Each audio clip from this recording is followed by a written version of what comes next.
한 남자와 두 여자가요, 지옥에 떨어지게 되었습니다. 근데 그것은 창문도 없고 항상 등이 켜 있는 곳이었습니다. 그러다 보니까 이곳은요, 방문도 열지 못하는 호텔방에 갇히게 되었어요. 이 각기 다른 삶을 살아왔던 이 세 사람은요, 잠도 못 자는 상태에서 영원히 서로를 벗어날 수 없는 밀폐된 방에 갇히게 되었습니다. 그들은 서로의 피로를 강하게 느끼면서 각자 원하는 것을 타인들에게 요구를 하거든요. 근데 요구할 때마다 번번이 거절을 당함으로 인해서 괴로움을 겪게 됩니다. 그러면서 그들 가운데 한 사람이 이렇게 얘기를 합니다. 타인은 지옥이다 라는 아주 유명한 대사가 나옵니다. 지금 제가 이야기한 내용은요, 프랑스 작가 장폴 사르트르가 1994년에 발표한 닫힌 방의 내용입니다. 작가는요, 지옥을 어떤 창과 칼이 있는 고문 도구나 아니면 불꽃이 타오르는 곳이 아니라 상처를 거듭하면서도 벗어나지 못하는 그런 타인과의 관계가 지옥이라고 말합니다. 여러분 어떻습니까? 타인이 지옥이다. 굉장히 오늘날 우리에게 좀 의미 있게 다가오는 표현이 아닐까 생각해 보게 됩니다. 그래서 어떻게 보면 현대를 살아가는 우리에게 있어서 가장 어려운 중에 하나가 타인과의 관계인 것을 볼 수가 있습니다. 여러분, 심지어는요, 신앙생활을 하는 우리조차도 때로는 교회에서 상처받아서 교회를 떠나거나 아니면 누구 때문에 교회에 나오기 싫다라는 말을 종종 우리는 하기도 하고 듣기도 합니다. 그래서 저는 이런 것을 보면서 우리의 신앙생활은요, 우리의 믿음의 대상이 되시는 하나님을 바로 아는 것도 참 중요하지만 함께 신앙생활하고 있는 사람들에 대한 이해, 그리고 때때로 그 속에서 발생하는 그 상처들을 잘 극복하는 것이 참 중요하다는 것을 생각해 보게 됩니다. 그런 의미에서 오늘 본문에도요, 귀신 들린 딸을 치료받기를 기대하며 예수님께 나왔던 한 여인이 예수님께 대놓고 상처받은 이야기가 본문에 기록되어 있습니다. 오늘 이 23절을 보면 이렇게 말씀하고 있습니다. 예수는 한 말씀도 대답하지 아니하시니 제자들이 와서 청하여 말하되 그 여자가 우리 뒤에서 소리를 지르오니 그를 보내소서라고 얘기합니다. 오늘 22절에 보게 되면 이 가나안 여인 하나가 자신의 딸의 고통 때문에 예수님께 와서 예수님, 좀 제 딸을 고쳐주세요라고 예수님께 부탁을 했어요. 그러면 예수님이 그 말을 들었으면 무슨 반응을 해줘야 되지 않습니까? 근데 예수님은 투명인간 취급하면서 아무 말도 안 해요. 바로 이어서 제자들은 집단적으로 예수님, 좀 저 여자가 우리를 좀 귀찮게 하는데 좀 저 여자 좀 쫓아내세요 라는 집단적인 무시를 이 여인은 듣게 됩니다. 심지어 오늘 24절을 보게 되면 예수님께서는 인종적인 차별적인 말을 합니다. 그러면서 나는 이스라엘 집에 잃어버린 양 외에는 다른 데로 보내심을 받지 아니하였다라고 말하면서 나는 이방 사람인 가나안 여인 당신에게 관심을 갖지 않겠다라는 어떻게 보면 굉장히 상처되는 말을 듣게 됩니다.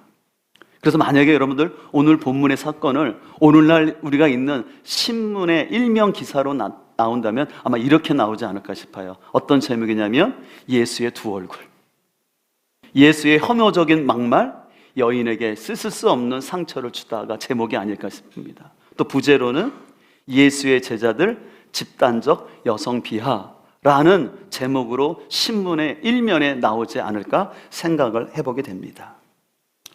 그렇다면 여러분, 왜 사랑의 예수님께서 이 여자를 무시하면서 어떻게 보면 개 취급하는 심한 말을 하셨을까요? 오늘 이 본문을 잘 이해하기 위해서는요, 오늘 본문의 구절을 여러분들이 잘 이해해야 되는데, 지금 여러분이 갖고 계신 성경에는 중요한 좀 단어가 빠졌는데요, 원래 원어 성경을 보게 되면요, 여러분들 보고 계신 성경 23절 앞에 그러나라는 단어가 들어가 있습니다. 대라는 접속사인데 그러나예요. 그 다음에 또 25절에도 그러나라는 단어가 들어가 있습니다. 또 그러면서 27절에 올소이다마는 그 다음에 그러나라는 단어가 들어가야 됩니다. 그리고 마지막 28절에 보게 되면은 그 이에 앞에 그제서야라는 단어가 들어가야 됩니다. 그래서 여러분들 저 단어들을 좀 잘 기억을 해 주셨으면 좋겠어요. 오늘 예수님께서는요, 그러나라는 걸 통해서 예수님께서는 의도적으로 이 여인의 요청을 반복적으로 거절하셨습니다. 그래서 예수님께서는요, 예수님의 반복되는 거절이라는 이 상처를 통해서 그 여인의 믿음을 테스트해 보기를 원하셨다라는 것이에요. 여러분, 만약에 이 여인이 예수님께서 자신에게 보였던 행동, 자신을 투명인간 취급하고 예수님의 제자들이 집단적으로 자기를 무시하고 심지어는 예수님이 자신을 개 취급하는 말을 들었다고 해서 상처받았다고 해서 만약에 이 여인이 거기서 돌이켜서 떠났다면 어떻게 됐을까요? 이 여인의 딸에 치유되지도 못할 뿐더러 이 여인 역시도 귀한 믿음의 사람이라는 인정을 받지 못했을 것입니다. 여러분, 오늘날도 하나님을 믿는 사람 중에 때때로는 자신이 받았던 상처 때문에 하나님을 믿지만 교회를 안 나가는 사람들이 10명 중에 3명꼴이 되었다고 합니다. 바로 그런 사람을 우리는 흔히 가나안 성도, 교회를 안 나가는 성도라고 하죠. 그래서 제가 논문을 쓸 때만 해도 한 100만 명이라고 했는데 요즘 코로나를 지나면서 300만 명 가까이, 그래서 30% 가까이가 예수님을 믿지만 교회를 안 나가는 사람들이라고 얘기합니다. 그래서 설문조사를 했습니다. 왜 당신들이 교회를 안 나갑니까? 제일 많은 응답은 자유로운 삶을 위해서, 내가 매이지 않기 위해서 교회 나가는 것이 부담스럽다.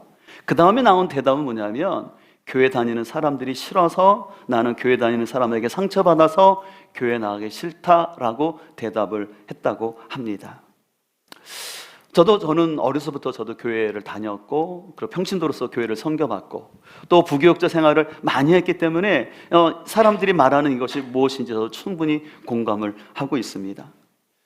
또 실제로 제가 목회자가 돼서 이렇게 목회를 하는 가운데 보면요, 제가 어떤 설교를 준비하거나 어떤 성경 해석이 안 돼서 어려워서 고민한 적은 별로 없었던 것 같아요. 때로는 있지만, 그러나 그보다 더 어려운 것은 뭐냐면은 그 사람과의 소통에서 하는 오해예요. 그 저의 의도나 또 생각과는 다르게 사람들이 오해하고 어떤 말들이 막 퍼져나갈 때 참 때로는 변명이라고 하기도 그렇고 그래서 얘기 안 하고 그냥 참을 수밖에 없는 그런 상황들이 있고, 그래서 이 관계의 갈등 때문에 때때로 좀 힘든 것을 볼 수가 있습니다. 근데 여러분, 이것은 목회자인 저뿐만 아니라 우리 성도들 간에서도 많이 겪을 수 있는 거죠. 그래서 이런저런 관계 때문에 상처를 받게 되고, 그래서 상처를 받게 되면 우리는 자꾸 사람들이 싫어지지 않습니까? 그래서 내가 누군가가 싫어지면요, 점점 교회도 멀어지는 것이 사실입니다. 그래서 그러다 보면 자신도 모르게 관택이라는 것을 겪게 돼요. 여러분, 관택이라는 말을 처음 들어보실 텐데요, 관택이는 뭐냐면 관계 플러스 권택이라는 말이에요. 사람이 말도 참 잘 만들어내죠. 네. 혹시 여러분들 가운데 관태기를 겪어보지는 않으셨나요? 그 사람들이요, 이런 관계에서 어려워지게 되면요, 인간관계에 멀림을 느끼게 됩니다. 그래서 그냥 어떤 사람 보면 답답하고 속이 울렁거리고, 그러다 보면 만나기도 싫고 그냥 혼자 그냥 조용히 있고 싶은 마음이 드는 게 사실입니다. 그렇게 되다 보면요, 여러분들 감정의 난독증을 겪게 돼요. 여러분, 난독증이라는 게 어떤 걸 읽지 못한다는 거 아니겠습니까? 근데 감정의 난독증이라는 것은 뭐냐면요, 자기 감정을 자기가 스스로 잘 컨트롤 못하는 거예요. 그 내 마음의 감정을 정확히 캐치를 못해요. 그러다 보면서 나도 모르게 자꾸 짜증이 나고 화가 나고 또 때로는 우울증이 이렇게 올 수가 있는 것입니다. 우리는 이런 현실 속에서 어떤 선택을 해야 할까요? 어떻게 보면 오늘 본문에 나오는 이 가나안 여인은요, 예수님의 거친 말과 그 제자들의 집단적인 무시로 인해서 누구보다도 분노하고 화를 낼 수 있는 상황이었습니다. 그러나 오늘 가나안 여인은요, 분노하거나 포기하지 않고 예수님을 신뢰하는 마음으로 계속해서 예수님께 믿음에 반응하는 것을 볼 수가 있습니다. 오늘 25절을 한번 같이 한번 읽을까요? 여자가 와서 예수께 절하며 이르되 주여 저를 도우소서. 26절 계속 있습니다. 대답하여 이르시되 자녀의 떡을 취하여 개들에게 던짐이 마땅하지 아니하니라. 여자가 이르되 주여 올소이다마는 개들도 제 주인의 상에서 떨어지는 부스러기를 먹나이다 하니, 여기 보면 개들이라는 표현이 두 번씩이나 반복되는데요, 여기서 나오는 개는요 떠돌아다니는 개가 아니라 집에서 키우고 있는 작은 개, 그러니까 강아지를 말하는 것이에요. 근데 어쨌든 간에 당시 유대인들은요 유대인이 아닌 이방 사람들을 개 취급을 했습니다. 아주 굉장히 무시하는 표현을 한 것이었죠. 근데 오늘 예수님께서 이 여인에게 이렇게 표현한 것은 이 여인을 모독하려는 의도가 아니라 그녀의 믿음을 테스트해서 그녀의 믿음을 인정해 주기를 원하는 게 예수님의 본 의도였습니다. 그렇기 때문에 오늘 28절 결론에서 이렇게 말합니다. 이에 예수께서 대답하여 이르시되 여자여 내 믿음이 크도다, 내 소원대로 되리라 하시니 그때로부터 그의 딸이 나았다라고 말씀하고 있습니다. 여러분 여기서 중요한 게 여자여라는 단어 앞에요, 여러분들 오라는 단어를 하나 쓰세요. 이게 오라는 감탄사가 들어있어요. 그러니까 이것은 뭐냐면 예수님께서는요 뭐라고 말씀하냐면 오 여자여, 내가 이런 믿음을 본 적이 없다, 넌 너무 놀라운 믿음을 가졌다 라고 예수님은 오 감탄하면서 이 여인을 칭찬하는 것이었습니다. 그러면서 그 여인에게 믿음이 크도다라고 말하는 것은 너는 나를 향한 신뢰가 컸다라는 거예요. 그와 동시에 너는 인내와 순종함으로 나에게 나왔다라고 예수님이 그 여인을 칭찬하는 것이었습니다. 여러분 예수님은 이 여인이 처음 왔을 때 아무 반응도 하지 않으셨죠? 굉장히 무시하는 행동을 보이셨습니다. 두 번째, 그 여인이 요청했을 때 요번 아예 개 취급을 하면서 그 여인의 인격을 모독하는 그런 말도 하셨어요. 그러나 마침내 세 번째는 그 여인의 믿음을 칭찬하시면서 그녀의 소원을 들어주셨습니다. 그러면서 내 소원대로 되리라 라고 말씀하시는데, 이 내 소원대로 되리라는 것은 뭐냐면 원하는 만큼 마음대로라는 귀한 뜻이 담겨져 있어요. 그래서 오늘 주님께서는 각종 상처가 있음에도 불구하고 많은 난간이 있음에도 불구하고 인내로 주님께 반응했던 이 여인을 칭찬하시면서 그에게 합당한 보상의 말씀을 하시고 있는 것을 볼 수가 있습니다. 저는 오늘 본문을 보면서 우리 삶 가운데서 아름다운 열매가 맺어지기 위해서는 상처를 넘어서 좋은 선택을 할 때 아름다운 열매가 맺어지는 것을 보게 됩니다. 여러분들 우리가 본문을 봤지만 이 본문에 나오는 이 가나안 여인은요 어떻게 보면 많은 사람들 앞에서 공개적인 망신, 개 취급받았지 않습니까? 여러분 우리가 사람이 살면서 1대1로 문자를 받거나 대화하면서 상대가 무시를 했어도 기분 나쁜 게 사실이지만, 여러분들이 여러 사람이 있는 자리에서 어떤 모임에서 나를 대놓고 사람이 날 무시해 보세요. 예, 그것 때문에 사람들이 진짜 잠을 못 자고 괴로워서 죽을 것 같은 그런 마음 들지 않습니까? 오늘 가나안 여인은요 예수님과 1대1 대화 속에서 무시를 당한 게 아니라 그 제자들이 보고 있는 그 상황 속에서 개 취급당하면서 그런 아픔을 이 여인은 겪었어요. 어떻게 보면 가장 치욕스러운 그런 고통이었죠. 그랬을 때 이 여인이 무릎 꿇기까지 갔지만 주님께서 처음에 거절하는 모습 보이지 않았습니까? 그러나 이 여인이 그 상처와 좌절에도 불구하고 예수님을 계속해서 바라보고 나아갔을 때 우리 주님은 오 여인이여, 오 여자여, 당신과 같은 믿음을 내가 본 적이 없다라고 오늘 예수님은 이 여인을 칭찬하는 것을 볼 수가 있습니다. 여러분 오늘 본문에서 가장 마음을 졸이면서 이 대화를 이끌어갔던 사람은 누구였을까요? 여인이었을까요? 아니면 제자들이었을까요? 예수님이었을까요? 예, 예수님인 것을 알 수 있죠. 예수님은 이 여인의 요청이 있을 때마다 냉정하게 거절하셨어요. 그 냉정하게 거절하는 건 그 여인의 믿음을 테스트하는 것이었습니다. 그때마다 예수님은 거절의 말을 하면서 예수님의 본심은 뭐냐면 이 여인이 이 거절과 상처의 말에서 돌아서지 않고 끝까지 버텨주기를 바라면서 예수님은 이 여인의 믿음을 점검한 것을 볼 수가 있습니다.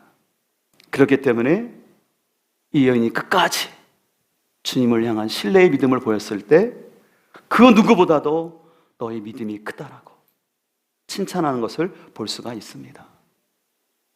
저는 오늘 본문을 묵상하면서 과연 믿음이라는 게 뭘까? 우리는 어떤 문제가 있을 때 그 문제를 해결하기 위해서 주님께 나오게 됩니다. 그것이 믿음의 발걸음이죠. 근데 저는 더 한 걸음 나가서 믿음은 뭐냐면 해석이라고 생각합니다. 나에게 주어지는 사건과 현상 속에서 내가 어떻게 해석을 하느냐입니다.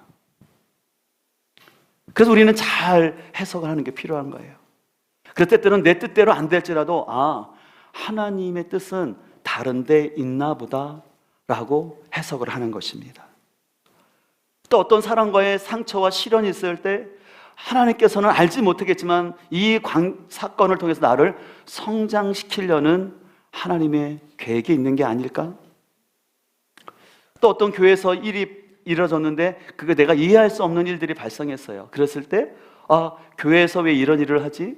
내가 좀 이해가 안 되는데 그렇다면 왜 그런지 물어봐야겠다라는 그런 긍정적인 해석을 하면 열매를 맺는 신앙이 될 것 같아요. 근데 만약에 반대로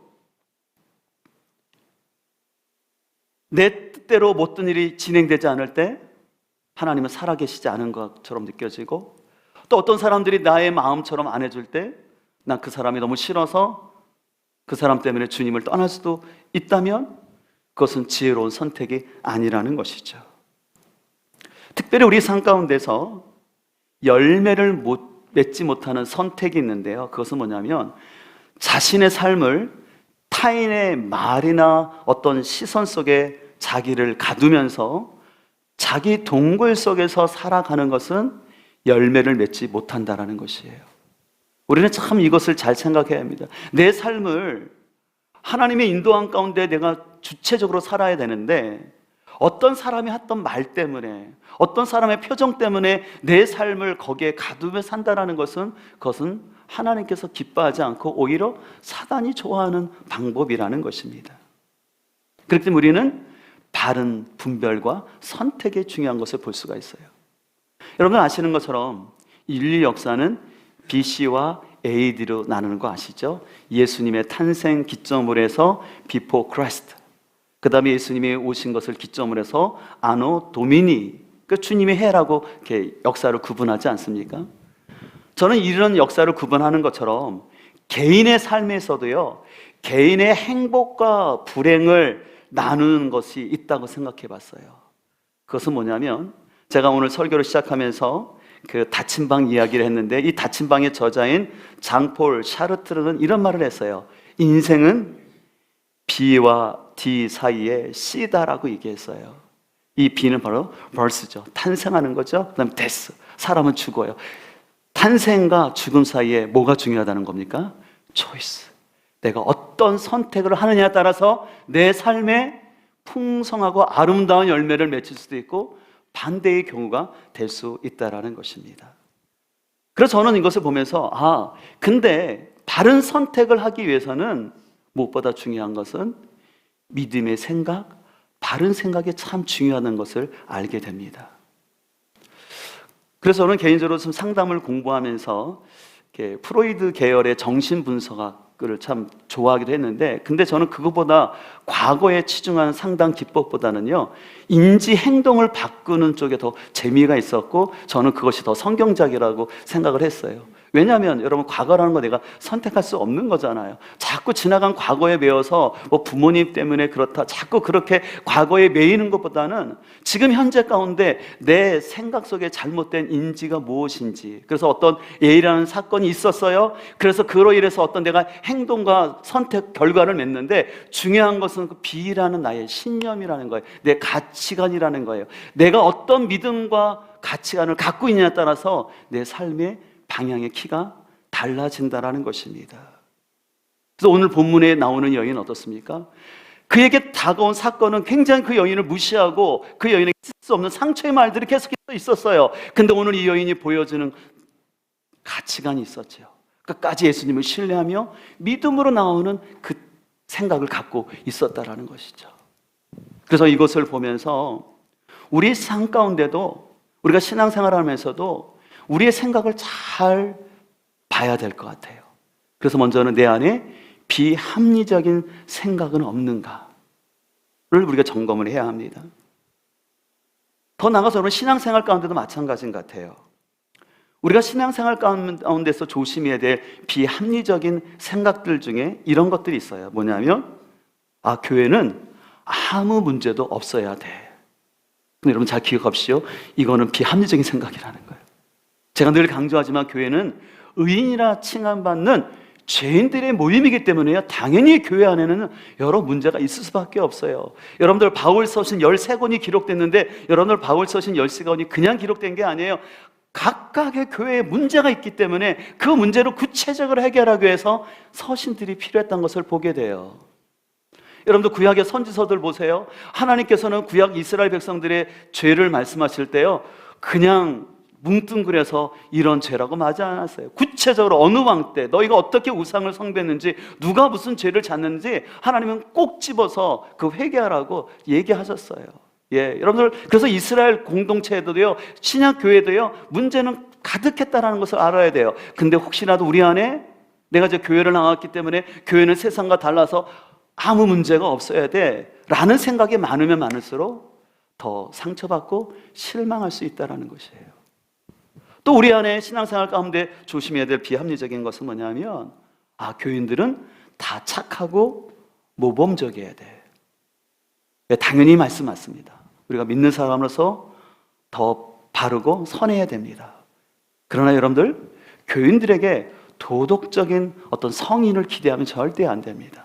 여러분이 만나는 목장 식구들, 여러분 함께 사역하는 그 성도들이 예수님 안에서 구원받은 이제 의인이 돼서 주님을 닮아가기 위해서 성화의 과정 속에 있는 사람들이지 결코 교인이 천사는 아닙니다. 여러분, 그런 의미에서 옆에 사람과 한번 이렇게 한번 얘기해 주실까요? 저를 천사까지 봐주지 않으셔도 됩니다. 한번 얘기할까요? 얘기합시다. 저를 천사까지 봐주지 않아도 됩니다. 여러분 꼭 기억하십시오. 그렇다고 악마라는 게 아니에요. 근데 우리는 자꾸 그런 생각을 해요. 우리 목자가 완벽한 천사였으면 좋겠고, 내 목원이 참 잘 듣는 어린 천사였으면 좋겠고, 내가 사역하는 모든 사역팀들이 그래도 나와 같은 수준의 좀 착한 사람이었으면 좋겠다. 근데 그것이 바로 비합리적인 생각이라는 것이에요. 또 우리 가운데 비합리적인 생각은 뭡니까? 신앙생활 가운데 하나님이 살아계시다면 이 세상은 공의롭고 정평해야 돼. 여러분들 이 세상이 공평하고 정의롭다고 생각하십니까? 그런 생각이 있으면 이 세상 살아가기 힘들어요. 여러분들, 하나님이 살아계심에도 불구하고 하나님은 인격적인 하나님, 우리에게 자유의지를 주셨기 때문에 이 세상에는요, 여러 가지 불의가 있을 수밖에 없어요. 그러나 그 가운데는 하나님은 하나님의 섭리 가운데 이 세상을 통치해 가십니다. 그렇다 해서 악이 없다라는 것이 아니에요. 불의가 없다는 것이 아니에요. 심지어는 교회 안에도 불의가 있고 모순이 있을 수도 있어요. 그러나 중요한 건 하나님의 섭리에서 이끌어 가신다는 사실을 꼭 기억했으면 좋겠습니다. 더 나아가서 여러분들, 이런 분들은 없겠지만 내 기도는 바로 즉시 응답받아야 돼. 내가 하나님 앞에 나왔으니까 하나님 내 기도를 들으셔야 하지 않습니까? 제가 얼마나 어렵게 교회 나왔는데 제가 갖고 있는 문제 해결해 주셔야 되지 않겠나요? 근데 너무 그런 조급한 마음을 가질 때 오히려 실망하고 넘어질 수 있습니다. 그런 의미에서 여러분들, 제가 지난번에 책을 한 권을 읽었는데 그 박상미라고 한양대학교 상당 교수인데 그분이 참 재미있는 표현을 하셨는데 피해자 역할 내려놓기라는 그 글을 쓰셨어요. 이 피해자 역할이라는 것은 뭐냐면요, 어떤 사람들은 사람들이 문제를 해결할 때 늘 자신을 피해자에 놓는다라는 거예요. 그래서 늘 자기중심적으로 피해자라고 생각하니까는 모든 책임을 나에게서 하는 게 아니라 다른 사람의 책임이라고 다 돌리면서 고통과 불행의 원인이 저 사람 때문이라고, 저 배우자 때문이라고 생각한다라는 것이에요. 그래서 그 박상미 교수는 얘기합니다. 우리 모두는 이 피해자의 역할에 넘어갈 수가 있다. 그래서 우리는 자신을 잘 살펴보아야 된다고 얘기하는 것이에요. 무엇보다 피해자 역할이 안 좋은 이유는요, 문제의 본질을 바라보지 못한다게 한다는 거예요. 그래서 문제의 본질을 바라보지 못하기 때문에 늘 그 사람으로 하여금 똑같은 문제에서 결국 넘어지는 거예요. 참 죄송스러운 얘기지만 우리가 어떤 자꾸 교회에서 문제가 있어서 교회를 옮길 때 보면은, 가만히 보면은 그 부딪히는 문제가 결국은 같은 부분이 있을 수 있다는 거예요. 어떤 물질의 문제일 수도 있고, 또 아니면 어떤 관계에서의 문제일 수도 있는데, 그거 가만히 보면은 그게 내 문제인데 그걸 내가 캐치를 못하고 있는 거예요. 그러면서 오히려 자신을 피해자라고 생각하고 있으니까는 늘 그 문제가 반복되는 거예요. 그러면 그 삶 가운데 하나님께서 이루시고자 하는 열매가 맺힐 수가 없는 거죠. 잘 뿌리를 내려서 인내하고 다져져서 열매를 맺어야 되는데, 뿌리를 내리기도 전에 이런 것 때문에 힘들고 이런 것 때문에 힘들다고 해서 자꾸 내 신앙을 흔들리게 되면은 열매가 있을 수밖에 없다고, 맺어질 수 없다고 얘기하는 것입니다. 제가 설교를 준비하면서도 참 인간관계는 참 쉽지 않다라는 것을 늘 생각하게 됩니다. 그래서 사람들이 그런 얘기하지 않습니까? 사람들이 참 내 맘 같지 않다라고 얘기하는데, 여러분 그게 정답이에요. 왜냐하면 죄송하지만 여러분들, 여러분의 마음도 여러분이 잘 아십니까? 실은 우리는 내 마음도 잘 몰라요. 내 마음이 밑바닥의 근본적인 정서가 뭔지, 내 안에 해결되지 않는 근본적인 욕구가 뭔지도 모르며 살아가는 게 우리인 거예요. 우리는 내 안에 성인아이가 있다는 것 자체도 생각하지 않고 자꾸 다른 사람 탓이라고 얘기해요. 그래서 저는 상담을 공부하면서 제 안에 있는 내면의 아이를 직면하고 화해하고 그 회복하는 시간 가졌던 게 참 도움이 많이 됐는데요. 그래서 여러분들 기억할 것은, 사람의 마음이 내 마음 같지 않다는 사실을 꼭 기억하셔야 돼요. 왜냐하면 나 역시도 내 마음 자아대로 모르기 때문에 그렇다는 것이죠. 그렇기 때문에 우리는 다른 사람이 내 마음 몰라준다고 해서 실은 억울하거나 상처받을 필요가 없는 것이죠. 더 나아가서는요, 어떤 사람이 했던 사소한 말이나 표정 때문에 너무 거기에 매일 필요가 없는 거예요. 왜냐하면 그 사람들의 말은요, 나를 너무 모르는 상태에서 그냥 그 사람들이 한 말이기 때문에 거기에 내 인생에 의미를 두일 필요가 없는 거예요. 또 어떤 사람이 어떤 표정을 지었다 할지라도 여러분 그 표정이 본질이 아니에요. 그래서 혹시 여러분들 어떤 사람이 여러분을 좀 찡그리거나 무시하는 또 그런 표정을 지었다 해서 여러분 거기에 절대 여러분들이 매이지 않기를 소망합니다. 무엇보다 여러분들, 우리는 생각하는 것 이상으로요, 우리는 많은 사람들에 의해서 오해를 하고 살아가고 있다는 것이에요. 여러분들 좀 그런 거 없습니까? 저도 지난주에 어떤 일이 있었는데요, 이거 왜 이렇게 됐지라고 오해할 뻔했어요. 근데 시간이 지나고 보니까 그게 아니었더라고요.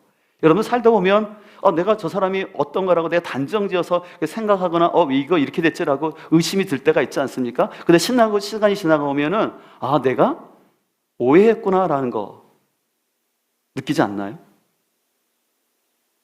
여러분들은 전혀 느끼지 않으시는 것 같은데, 저는 살다 보면 그런 게 있더라고요. 그러다 보니까 조심해야 되겠구나, 섣불리 판단하지 않아야 되겠구나, 섣불리 결론 내지 않아야 되겠다라는 걸 느끼게 됩니다.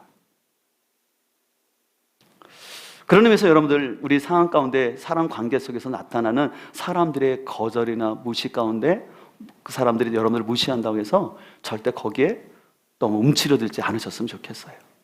여러분 그런 의미에서 허들을 넘는 여자들이라는 책이 있는데요, 이 책은 안타깝게 성폭력 피해를 당했던 10명의 작가들이 자신들이 어떻게 그것을 극복했는지에 대한 책이에요.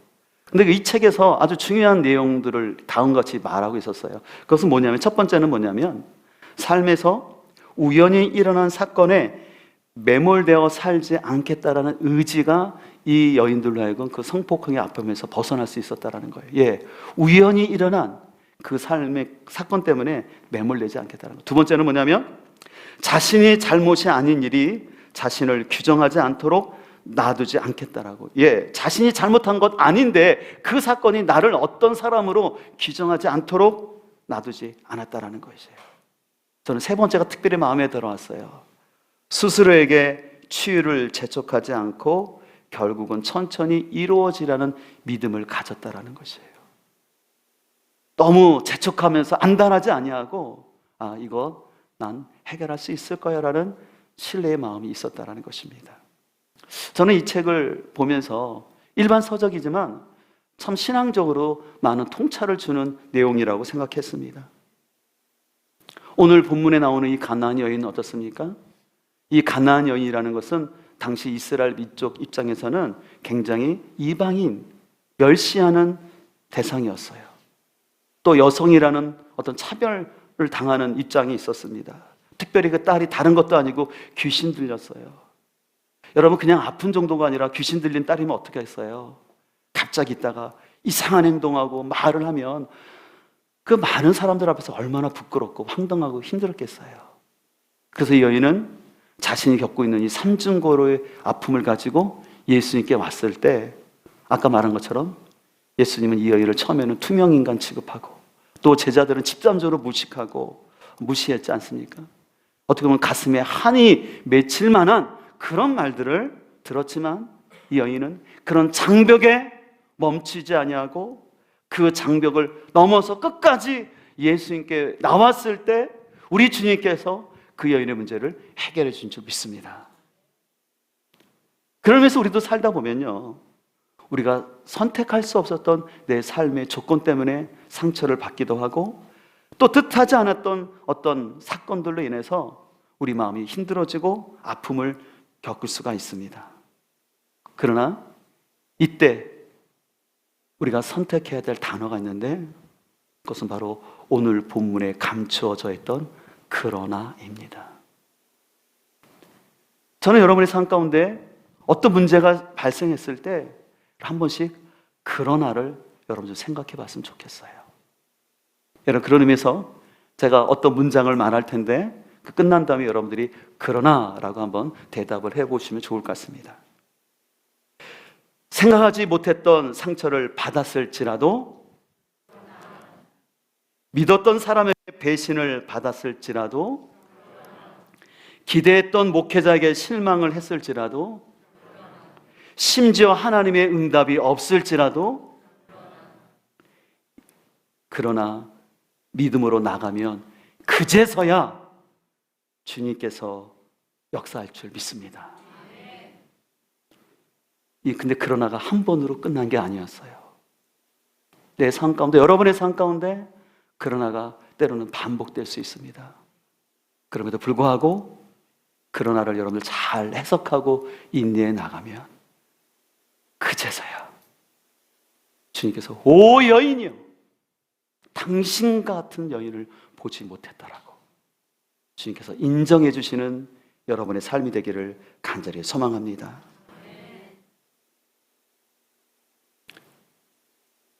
저는 오늘 본문을 보면서 우리 예수님의 마음을 다시 한번 생각해 봤어요. 아까도 말씀드린 것처럼 오늘 이 여인과 대화를 지내가면서 가장 마음을 졸이신 분이 예수님이셨어요. 예수님은 이 여인이 거절의 말을 할 때, 제자들이 무시할 때, 예수님이 더 심한 말을 할 때 여인이 돌아서지 않기를 간절히 바라면서 대화를 이뤄갔다고 생각합니다. 그랬을 때 주님은 이 여인의 아픔을 외면치 아니하고 그 여인의 본질적인 문제를 해결해 준 줄 믿습니다.